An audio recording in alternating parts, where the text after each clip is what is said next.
Sommes-nous seuls dans l'univers? Cette question vieille comme le monde appelle des réponses nouvelles et déconcertantes.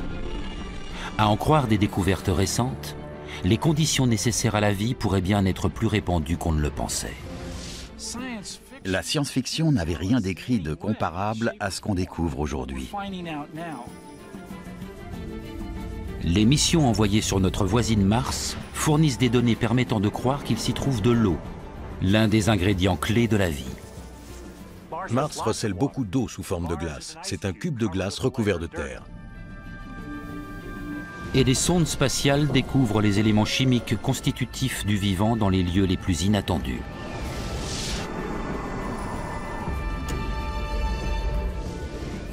Les germes de la vie se retrouveraient potentiellement sur toutes les planètes de notre système solaire. Mais qu'en est-il des confins glacés de notre système solaire et même d'au-delà? La vie peut-elle s'y être implantée? De nouvelles missions nous donnent à voir des mondes étranges, des lunes recelant peut-être de vastes océans sous des kilomètres de glace.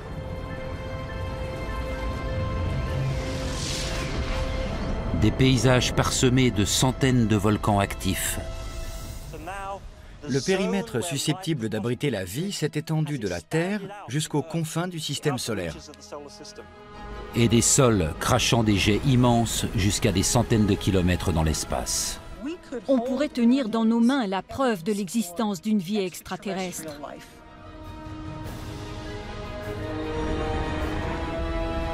Les forces formidables qui ont donné naissance à notre système solaire sont à l'œuvre à travers tout l'univers.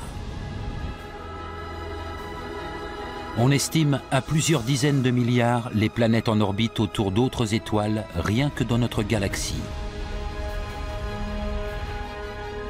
Se pourrait-il que l'une d'elles ressemble à la Terre?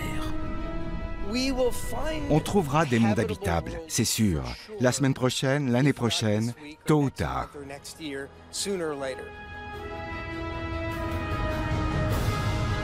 Nous poursuivons notre odyssée spatiale en quête de vie extraterrestre.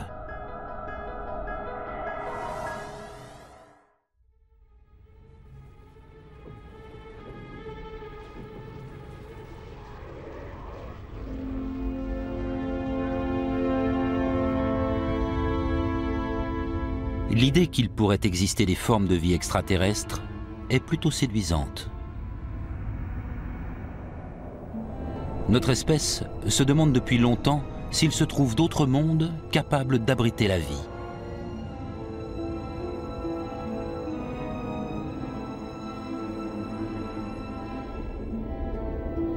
Aujourd'hui, les avancées dans la recherche spatiale rendent les chances de le découvrir de plus en plus concrètes. J'adorerais découvrir une forme de vie extraterrestre. J'aime à penser qu'on y arrivera, et ce, dans les années qui viennent. Les recherches se concentrent sur un trio d'ingrédients clés. En premier lieu, les composants essentiels des organismes vivants. Ils sont constitués d'éléments simples, présents dans le nuage de gaz et de poussière qui a donné naissance à toutes les planètes et à leurs satellites. Ces composants chimiques pourraient avoir été disséminés dans tout le système solaire il y a des milliards d'années, par les comètes et les astéroïdes. Ce sont des composés dits organiques, formés de carbone, d'oxygène, d'hydrogène et d'azote. Le deuxième ingrédient, c'est l'eau qui va permettre à ces composés de se mélanger et d'interagir. Enfin, il faut une source d'énergie, comme le soleil, nécessaire à la mise en œuvre des processus chimiques dont découle la vie.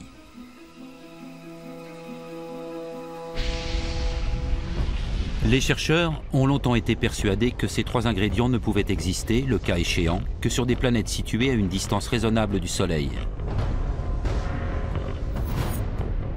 Trop près, c'était trop chaud. Et au-delà de Mars, trop froid.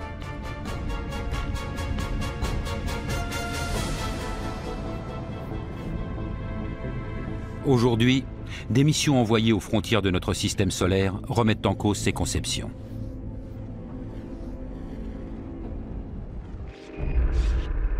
Voici Jupiter, vu par l'œil de la sonde spatiale Voyager 1, lancée il y a des décennies pour explorer le système solaire externe. À près de 800 millions de kilomètres du Soleil, le froid est tel qu'il est peu probable d'y trouver la moindre trace de vie.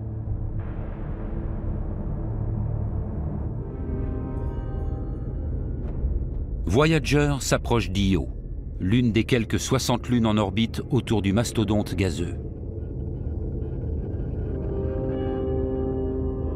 Io devrait être un satellite glacial et stérile. Pourtant, Voyager enregistre quelque chose de totalement inattendu. Ces images réelles de sa surface révèlent des centaines de volcans géants en activité. D'autres sondes ont repéré depuis d'immenses lacs de lave en fusion.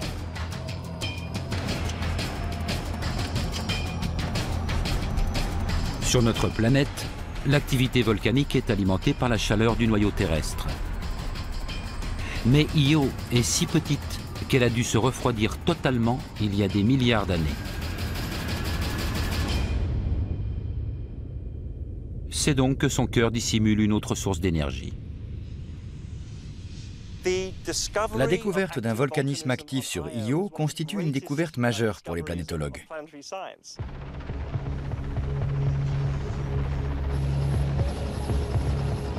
L'observation des volcans terrestres et l'étude de très nombreuses données récoltées aux abords d'Io permettent à Ashley Davis d'imaginer à quoi ressemblerait une promenade sur son sol.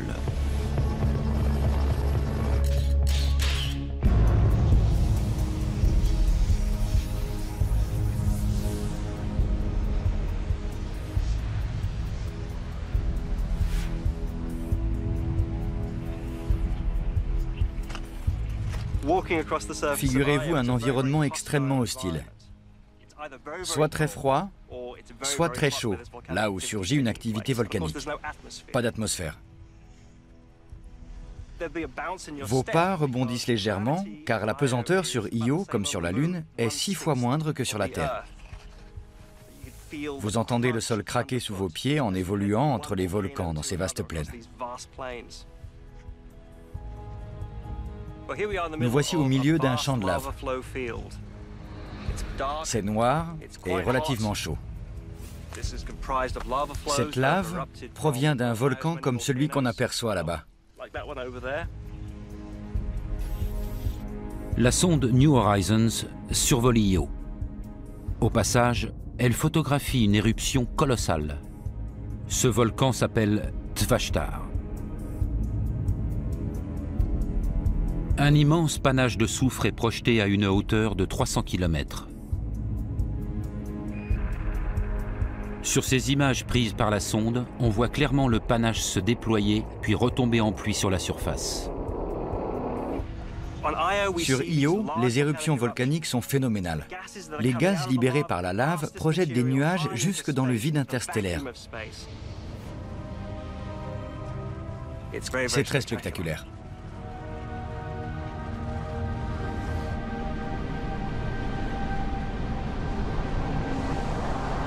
Qu'est-ce qui peut bien générer autant d'énergie au cœur d'une lune réputée inerte et gelée? D'où vient cette incroyable puissance? La réponse à cette question, c'est Jupiter, sa planète parente, qui nous la fournit. L'orbite d'Io autour de Jupiter dessine une ellipse et non un cercle. À chaque révolution, Io est malmenée en tous sens par les forces gravitationnelles de Jupiter et des autres lunes. Un passage au plus près du géant Jupiter lui fait subir une déformation de plus de 100 mètres. Des milliards d'années d'un tel traitement ont fait naître d'intenses frictions au sein de la petite lune.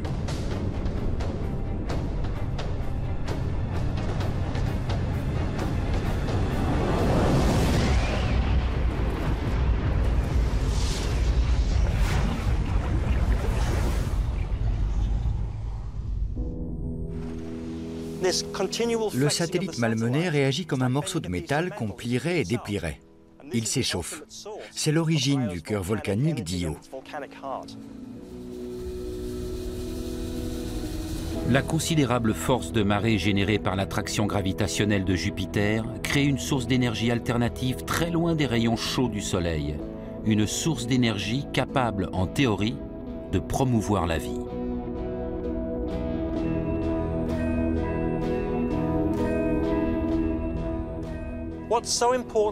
Ce qu'Io nous apprend d'important, c'est qu'il ne faut plus croire que les zones habitables sont forcément dépendantes de l'énergie du Soleil. Le périmètre susceptible d'abriter la vie s'est étendu de la Terre jusqu'aux confins du système solaire. Cependant, la probabilité que la vie existe sur Io elle-même est des plus minces. Car elle dispose certes d'une source d'énergie et pourrait abriter les éléments chimiques constitutifs du vivant disséminés par les comètes et les astéroïdes il y a des milliards d'années, mais les chercheurs n'ont pas trouvé trace du troisième ingrédient clé, l'eau, ou son équivalent liquide. Heureusement, Io n'est pas la seule lune de Jupiter. Galileo, un vaisseau non habité de la NASA, survole la lune suivante, Europe. Il a survolé Europe 12 fois, pas une de plus. Pratiquement toutes nos données sur Europe viennent de ces 12 passages. Et chacun d'eux nous a jetés dans un état d'excitation inouïe. Légèrement plus petite que notre Lune, Europe est recouverte de glace. D'après les données collectées par Galileo, sa surface affiche une température de moins 127 degrés Celsius. Rien de très propice à la vie.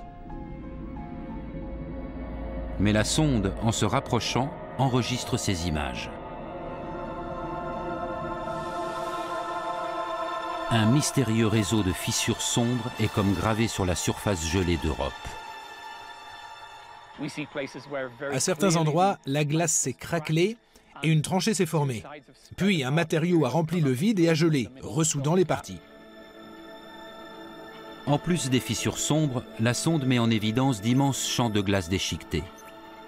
Comme si la glace avait fondu, s'était brisée puis reconstituée grossièrement. On observe un processus violent de destruction du sol. Pour l'œil exercé d'un expert, le motif est familier. Il rappelle la glace qui recouvre les océans terrestres. Galiléo prend aussi des mesures du champ magnétique d'Europe. Son analyse révèle la présence sous la glace d'un courant électrique qui pourrait correspondre à celui d'un océan salé d'eau liquide. Tout indique la présence d'un océan sous la glace. Le comportement du champ magnétique suggère qu'à plusieurs kilomètres sous la surface gelée d'Europe, un océan pourrait se tapir. Un océan de 100 km de fond. Cette petite lune recèle peut-être 2 fois la quantité d'eau liquide contenue dans les océans terrestres. Quelque chose doit provoquer la fonte des glaces depuis le cœur d'Europe. Là encore, le responsable est Jupiter. La force gravitationnelle qui triture les entrailles rocheuses d'Io pour les transformer en magma est aussi à l'origine de la fonte des glaces d'Europe et de cet océan caché d'eau liquide qui zèbre sa surface gelée.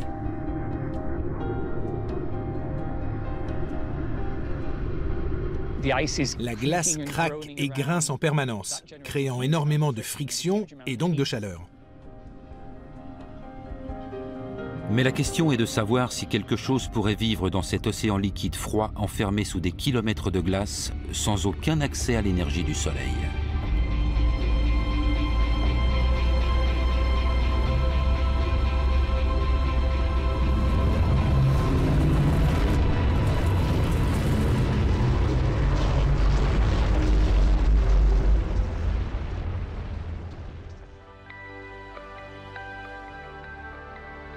Pour Pour le découvrir, le biologiste Tim Shank explore les océans de notre planète qui présentent le plus de ressemblances avec les profondeurs glacées d'Europe.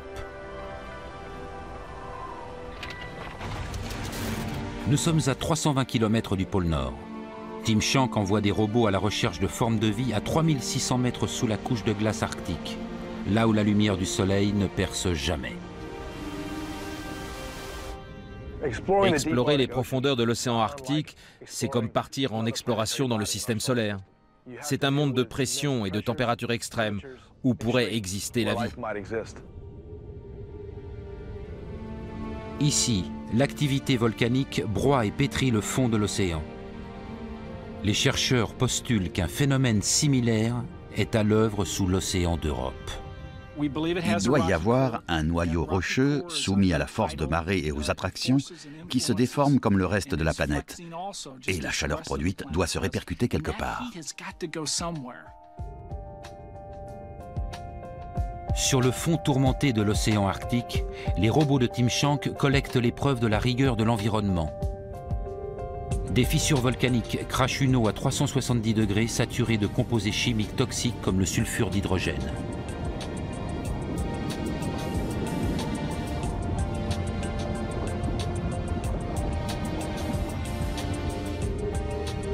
Tim Shank est persuadé que ce genre de fissures se retrouve sur les fonds marins d'Europe.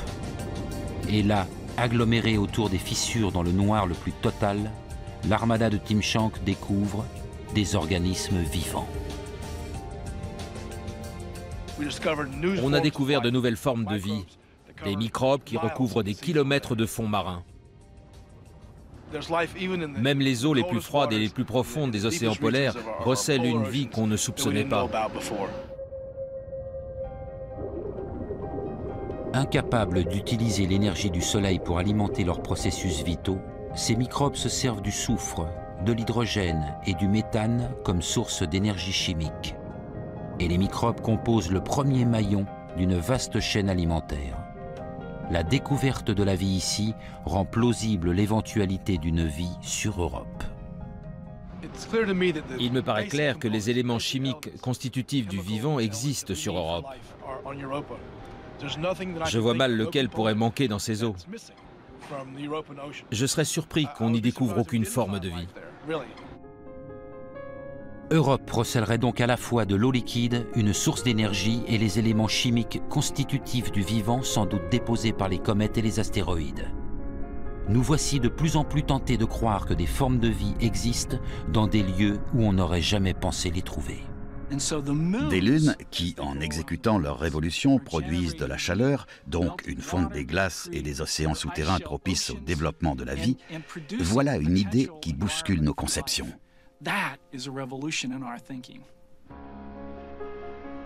Parvenir à poser une sonde sur Europe pour tester cette théorie serait déjà une gageure. Cependant, ce ne serait qu'une partie du défi posé par la recherche de la vie à une distance de 800 millions de kilomètres. Il faut concevoir un robot capable de traverser des kilomètres de glace. Ce n'est déjà pas évident sur Terre. Ensuite, il faut qu'il puisse nager. On y arrivera. Et j'adorerais pouvoir le voir, mais ça va être difficile.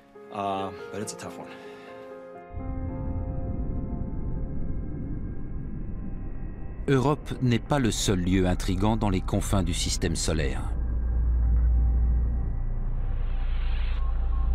Des conditions similaires pourraient-elles exister sur d'autres lunes en orbite autour d'autres planètes? Des planètes encore plus éloignées du Soleil? La mission spatiale Cassini-Huygens a été conçue pour répondre à cette question. La sonde se dirige vers la planète aux anneaux, Saturne, située à près d'1,5 milliard de kilomètres du Soleil. Sa mission, explorer Saturne, déterminer comment se sont formés ces immenses anneaux et inspecter quelques lunes parmi les 60 et plus en orbite autour du géant. L'objectif de cette mission était de nous fournir le maximum d'éléments sur le système saturnien. C'est une mission d'exploration capitale. La sonde offre aux chercheurs une perspective inédite sur ce mystérieux système planétaire. Cassini a été équipé des instruments les plus sophistiqués jamais emmenés dans le système solaire externe. Des caméras, des spectromètres. C'est l'avant-poste robotisé le plus lointain que l'homme ait implanté autour du Soleil.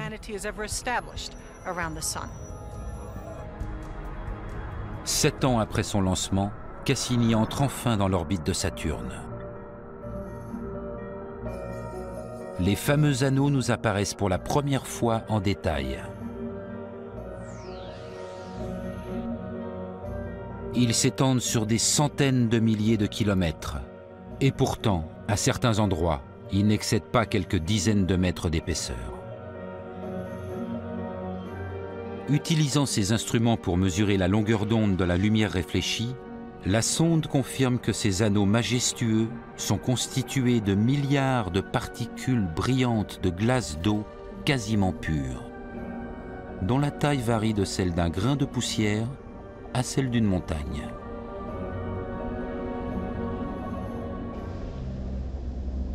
Après avoir passé près de 8 mois à collecter des données sur Saturne et ses anneaux, Cassini se dirige vers une des lunes avoisinantes.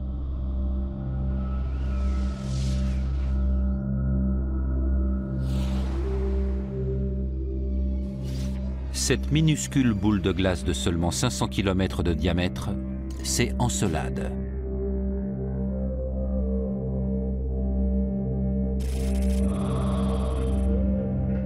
Ces images enregistrées par la sonde nous font découvrir une surface blanche miroitante très différente de celle des autres lunes de Saturne. Elle est recouverte de crevasses, de saillies et de fissures. Et capturant le regard sur les clichés pris par Cassini, d'étranges et imposantes failles descendant vers le pôle sud se détachent en bleu. 4 failles parallèles que les chercheurs ont appelées les rayures de tigre. Longues de 120 km et profondes de plusieurs centaines de mètres, elles présentent de troublantes similitudes avec les lignes de failles terrestres.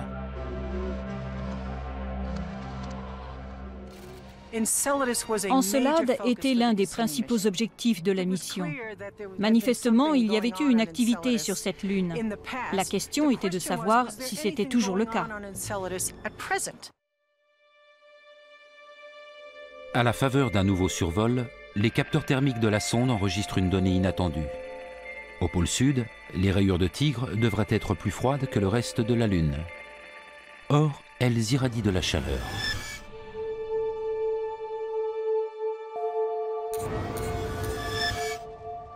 Bien que mesurées à la température glaciale de moins 50 degrés, les failles affichent en moyenne 95 degrés de plus que le reste de la Lune.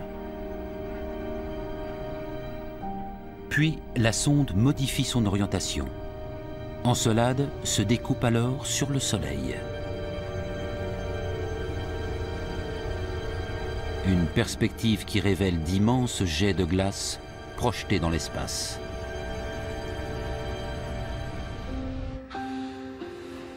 Sur ces images réelles, on voit les jets s'élever à des centaines de kilomètres depuis les rayures de tigre. Caroline Porco et son équipe n'en reviennent pas. On était loin de s'attendre à voir une véritable forêt de jets s'élancer à des centaines de kilomètres dans le ciel d'Encelade. On n'avait jamais rien vu de tel. Se pourrait-il qu'Encelade dissimule comme Io et Europe une source d'énergie interne? D'après les chercheurs, à chaque révolution d'Encelade autour de l'énorme Saturne, des frictions générées par les forces gravitationnelles causent un réchauffement qui induit le même phénomène de fonte des glaces que pour Europe. Les jets seraient en fait de l'eau liquide vaporisée gelant au contact du vide glacé de l'espace. Elle est propulsée à près de 200 km/h.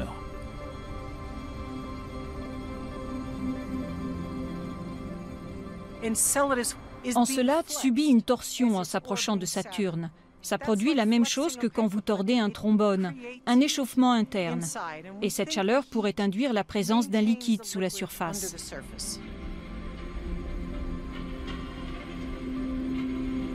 Enthousiasmée par cette découverte, l'équipe programme Cassini pour traverser les jets et y prélever des particules. Après plusieurs passages, les spectromètres de la sonde repèrent dans les jets certains éléments constitutifs du vivant.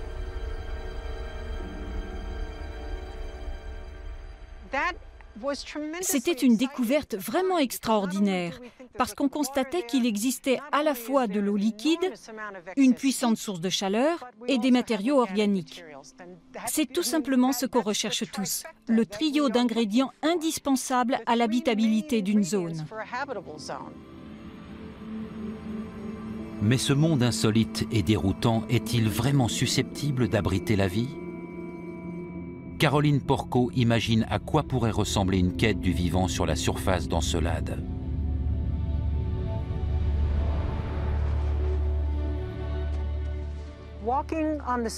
Si vous arrivez sur Encelade aux abords des rayures de Tigre, vous entrez dans une région de neige éternelle.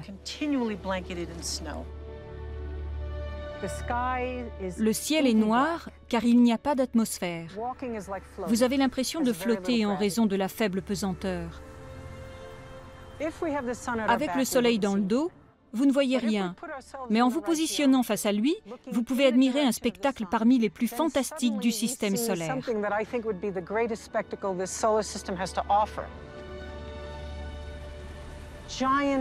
D'immenses fontaines fantomatiques s'élancent dans les cieux. De fins cristaux de glace étincelants dont la plupart vont retomber pour couvrir le sol d'un manteau blanc.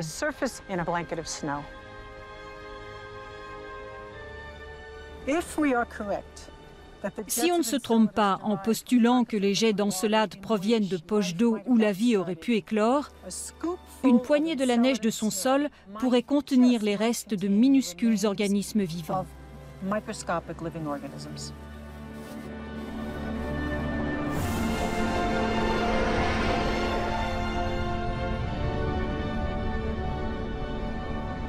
Les instruments de Cassini n'ayant détecté aucune trace de vie en tant que telle, rien ne prouve pour l'instant la présence de micro-organismes dans ces jets.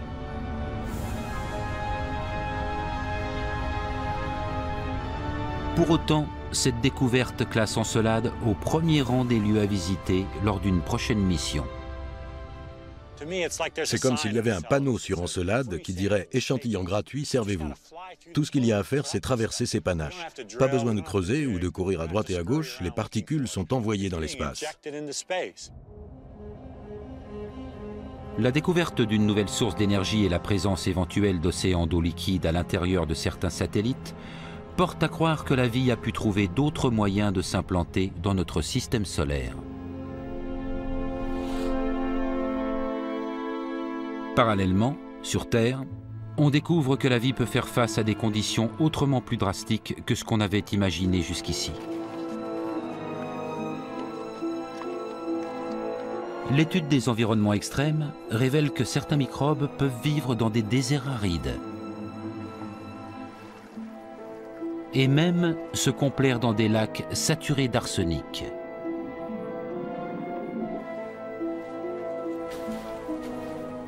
Il existe des bactéries qui vivent agglutinées en mucus sur les parois de grottes dégoulinantes d'acide sulfurique en se nourrissant d'hydrogène sulfuré.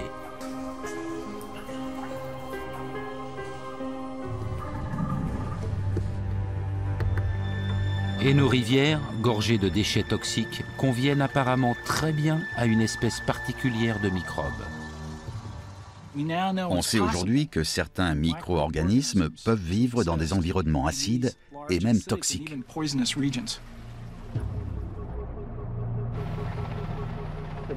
Plus on étudie les environnements extrêmes, plus on y trouve de la vie.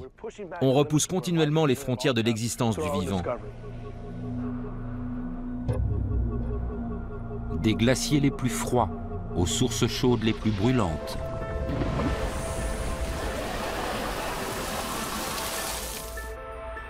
Des déserts d'altitude terrassés par les ultraviolets.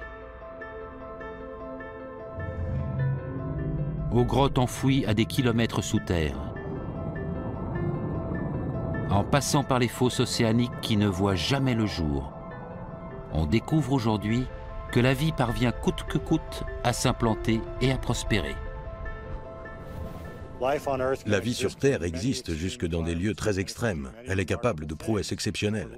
Son adaptabilité et son ingéniosité nous étonnent tous les jours.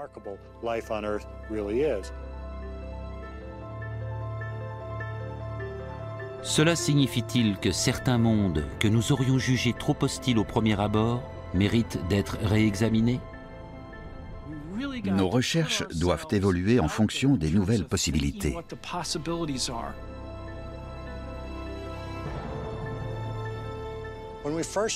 Au début de nos investigations, on recherchait des conditions semblables à celles qu'offre la Terre. D'accord, il faut a priori de l'eau, une source d'énergie et du carbone. Mais la question doit être formulée ainsi. Existe-t-il des êtres vivants d'un autre type à l'intérieur de notre système solaire?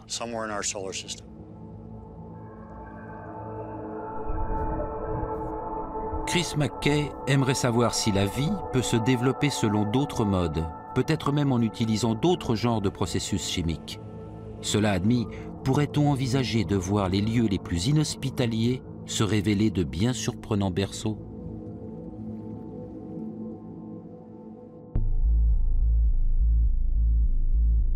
Le système de Saturne compte un monde particulièrement inhospitalier auquel Cassini a envoyé son module Huygens rendre visite. Il s'agit de la plus grosse de ces lunes, Titan. La sonde détecte des éléments constitutifs du vivant dans son atmosphère, et son radar repère quelque chose de mystérieux sous les nuages amoncelés au-dessus de son pôle sud. On dirait un lac d'eau. De nouveaux survols révèlent l'existence de centaines de ses semblables disséminés au niveau des pôles nord et sud.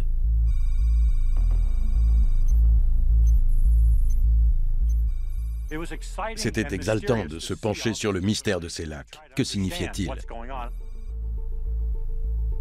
Titan est le seul environnement connu, autre que la Terre, à présenter des étendues liquides en surface. Mais à une température de moins 180 degrés, impossible qu'il s'agisse d'eau.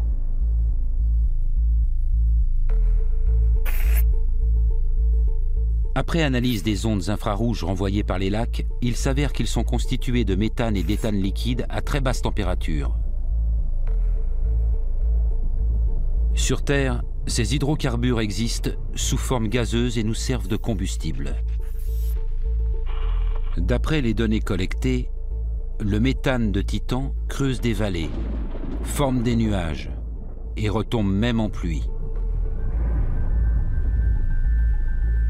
Autrement dit, il se comporte comme l'eau sur Terre.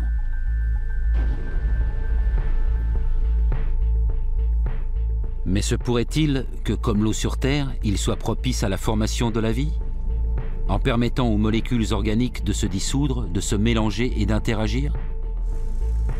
Cette question est au cœur des recherches du microbiologiste Chris McKay.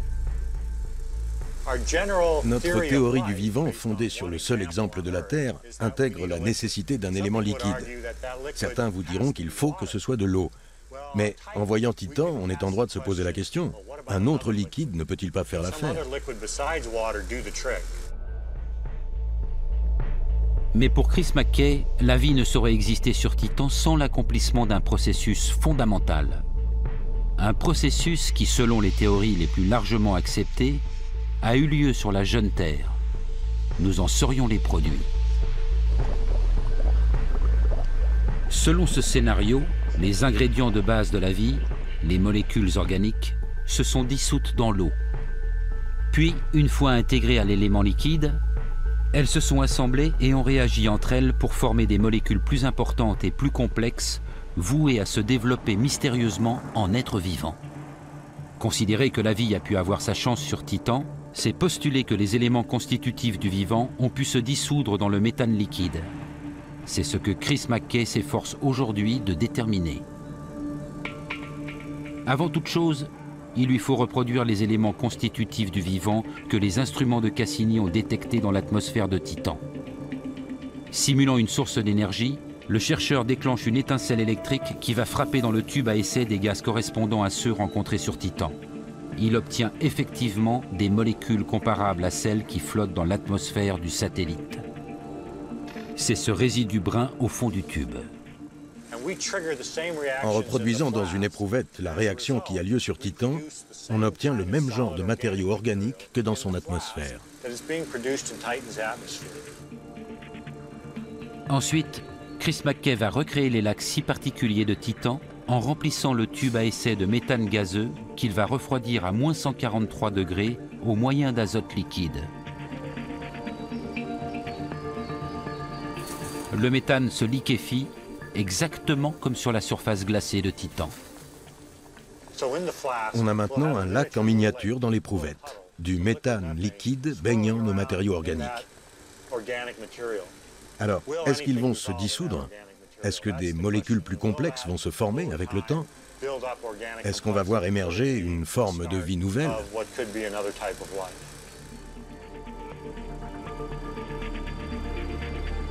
Nul ne peut dire exactement comment naît la vie. Mais ce qui intéresse Chris McKay, c'est de savoir si des composés organiques peuvent se dissoudre dans le méthane liquide.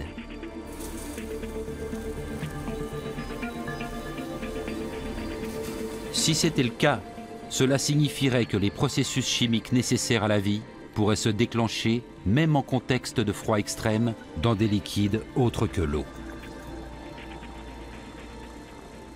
On sait que les conditions là-bas permettent l'existence d'un liquide, qu'il y a une source d'énergie, des matériaux organiques, des nutriments. L'environnement est propice à la vie. Mais s'il y a une vie là-bas, elle n'a rien à voir avec les formes connues sur Terre.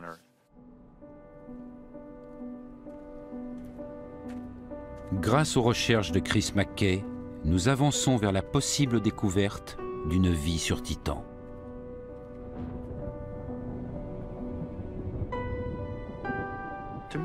Ce serait formidable de trouver de la vie sur Titan, parce que ça voudrait dire que la vie a surgi 2 fois et dans des conditions très différentes. Ça prouverait que la vie est un processus naturel voué à apparaître dans des mondes très différents, dans d'autres planètes, autour d'autres étoiles.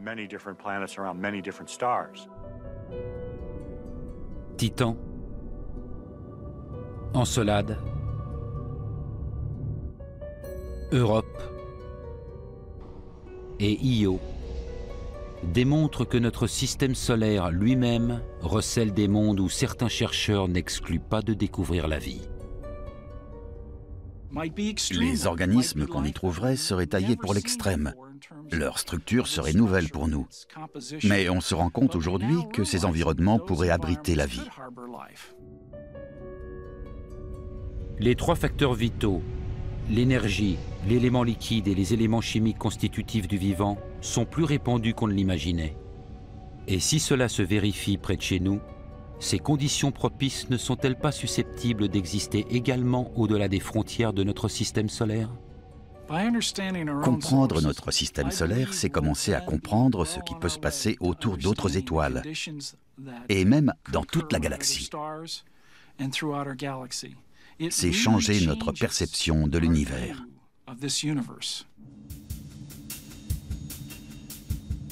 Existe-t-il dans les immensités inexplorées une étoile comme le Soleil, cernée de planètes habitables et qui regorgerait de vie? Notre galaxie compte des milliards d'étoiles semblables à notre Soleil. Selon toute probabilité, les planètes en orbite autour d'elle se chiffrent en dizaines de milliards. Si la vie existe au loin là-bas, sommes-nous en mesure de la détecter?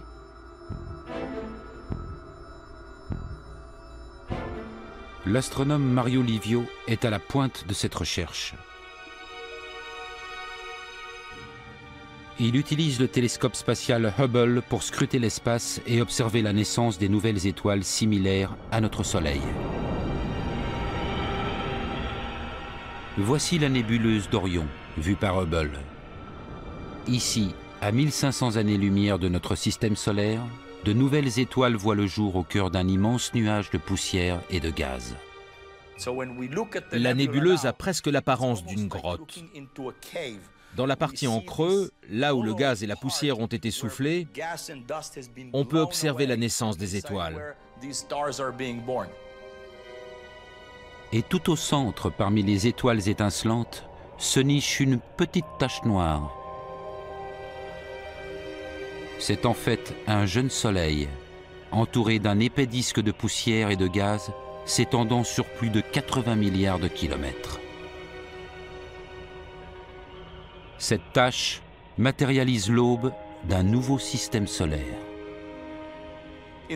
Dans ce cas précis, ce qu'on voit, c'est le bord du disque qui fait écran à la lumière de l'étoile. L'étoile reste de ce fait invisible. Voici des images de disques similaires orientés différemment. L'étoile, au centre, est bien visible.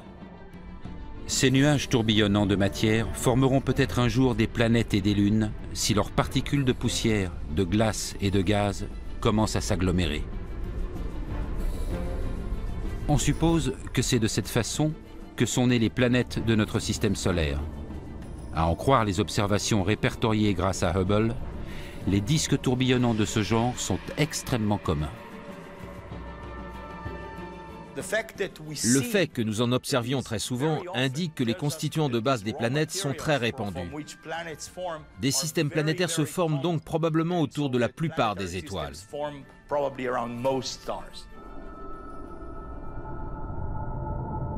Mais ces jeunes systèmes solaires produisent-ils des planètes semblables à la Terre, des planètes offrant les ingrédients nécessaires à l'éclosion de la vie?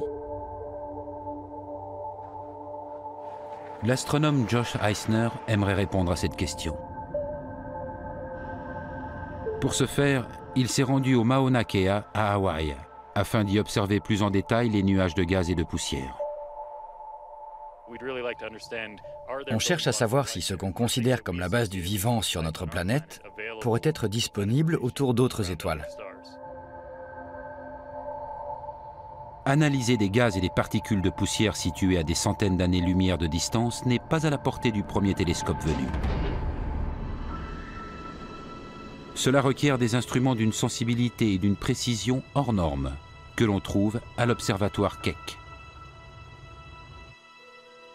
Perchés à 4200 mètres sur le dos d'un volcan endormi, les télescopes jumeaux Keck comptent parmi les plus puissants du monde. Josh Eisner les utilise tous deux simultanément. À l'aide d'un spectroscope, il analyse les ondes infrarouges émises depuis l'intérieur des jeunes systèmes solaires afin de déterminer ce qui les compose.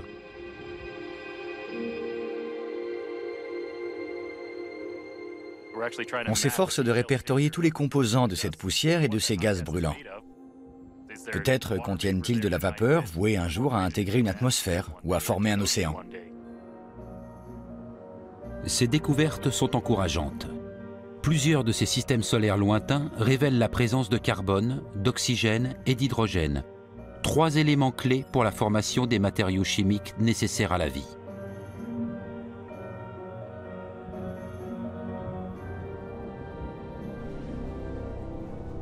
Constatation non moins surprenante. Dans certains disques, il semble que ces ingrédients se trouvent à une distance idéale de leur Soleil pour la formation future de planètes semblables à la Terre.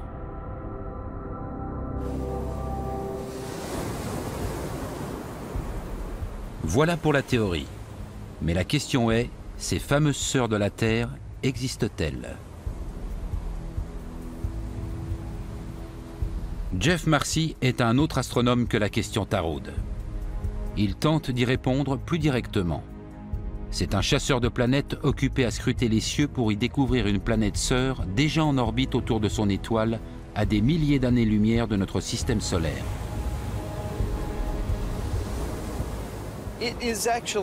Il est difficile de détecter les planètes autour d'autres étoiles pour une raison très simple. Elles ne brillent pas. Les planètes sont sombres. Cependant, grâce à des télescopes ultra perfectionnés, les infatigables chasseurs de planètes comme Jeff Marcy ont trouvé la parade. On sait qu'une étoile brille de façon constante. Sa luminosité ne varie pas. En revanche, si une planète est en orbite autour d'elle, à chaque révolution, en passant devant l'étoile quand vous l'observez, elle va masquer légèrement sa lumière. Vous allez donc voir l'étoile pâlir.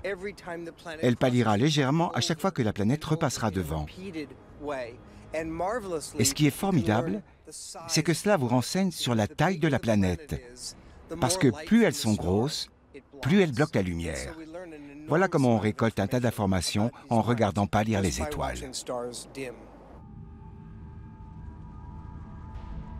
On ne s'étonnera pas d'apprendre que la plupart des planètes découvertes ainsi par les astronomes sont des géantes au fort pouvoir obscurcissant.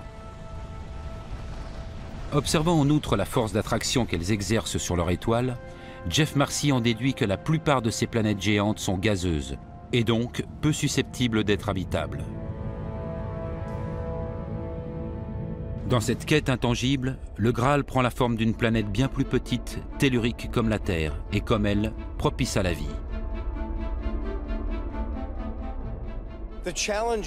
C'est très difficile de trouver une planète de la taille de la Terre, parce qu'une telle planète, en passant devant son étoile, ne l'obscurcirait qu'à 0,0001%.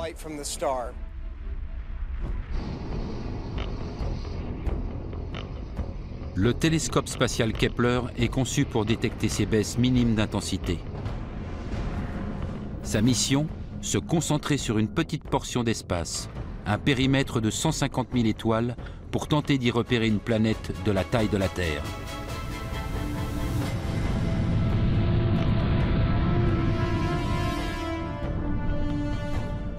Sa sensibilité exceptionnelle lui permettant de détecter les plus imperceptibles baisses de luminosité, il a d'ores et déjà fourni des montagnes de données et livré les coordonnées de centaines de planètes à étudier. Kepler a découvert plusieurs planètes dont le diamètre et la masse indiquent clairement une nature tellurique. Pour la première fois dans l'histoire de l'humanité, certaines planètes au-dessus de nos têtes nous rappellent la nôtre.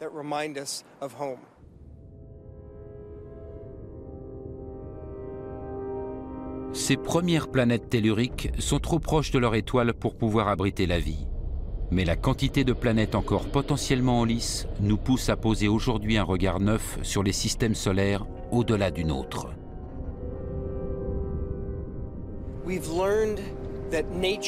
Manifestement, la nature produit de temps en temps des planètes énormes comme Jupiter et Saturne, souvent des planètes moyennes comme Neptune, et encore plus souvent des planètes de la taille de la Terre. On peut faire l'analogie avec une plage.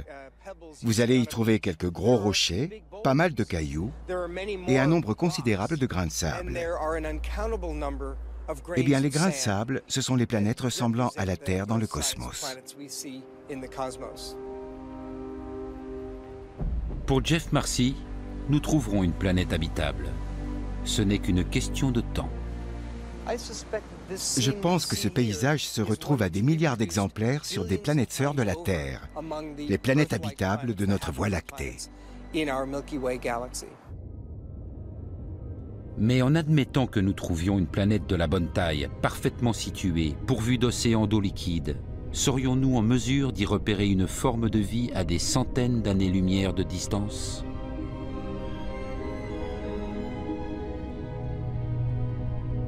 C'est la promesse du futur télescope spatial James Webb.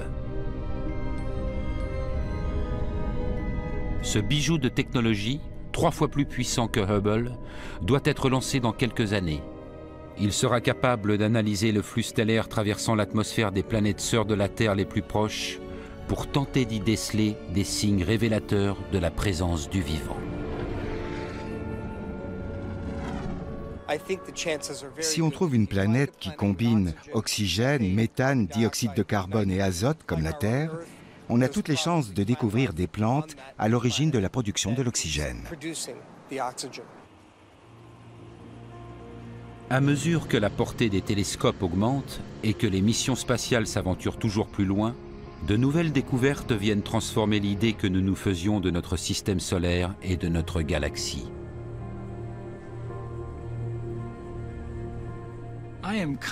À chaque fois, je suis frappé par ce que nous apprennent les différentes missions.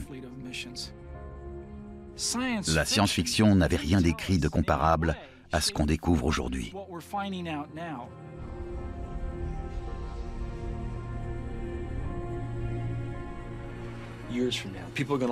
Un jour, cette période sera considérée comme l'âge d'or de l'exploration du système solaire. La première fois reste toujours une première fois. Et c'est nous qui la vivons. Les chercheurs découvrent des molécules organiques, les bases mêmes du vivant dans notre système solaire et au-delà.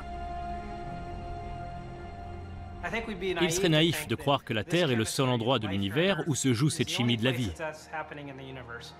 Il y a des milliards de galaxies, une infinité d'étoiles avec des environnements qui connaissent certainement les mêmes processus.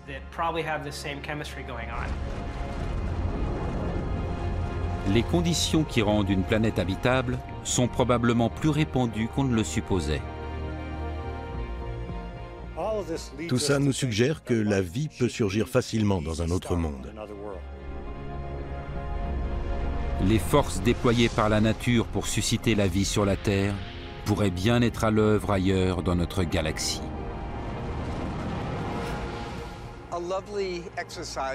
Chacun peut s'amuser à scruter le ciel étoilé en se disant que toutes les lumières, là-haut, hébergent des planètes. Et là, il ne s'agit que de notre galaxie. Il en existe des centaines de milliards comme la Voie lactée. Ça donne un nombre de planètes inimaginable.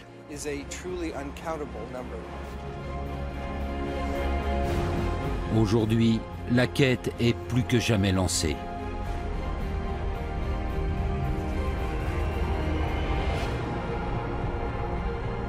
La vie apparaîtra-t-elle sur une lune comme Encelade? Apparaîtra-t-elle dans le faisceau d'un télescope ultra perfectionné? Apparaîtra-t-elle jamais? D'aucuns considèrent, quoi qu'il en soit, que nous sommes à un tournant de notre histoire.